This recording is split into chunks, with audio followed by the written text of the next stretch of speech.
ടെനറീഫ് എന്നൊരു ദ്വീപിലോട്ടാണ്. ഈ ട്രെയിൻ ലണ്ടനിലെ ലിവർപൂൾ സ്ട്രീറ്റ് സ്റ്റേഷനിൽ നിന്ന് സ്റ്റാൻസ്റ്റഡ് എയർപോർട്ടിലോട്ട് മാത്രം പോകുന്ന ട്രെയിനാണ്.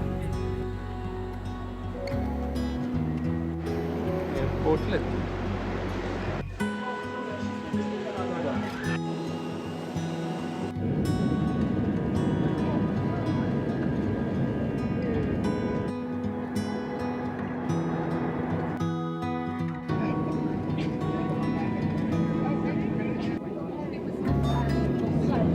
ടെനറീഫിലെത്തി.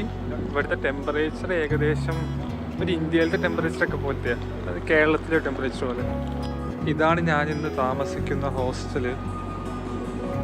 ഇവിടെ ഭക്ഷണം കഴിക്കാൻ രാത്രി അടുത്ത റെസ്റ്റോറൻറ്റ്സ് ഒന്നുമില്ല. അപ്പോൾ ഉബർ ഈറ്റ്സിൽ മക്ഡൊണാൾഡ്സ് ഓർഡർ ചെയ്തു. അപ്പോൾ ബൈ.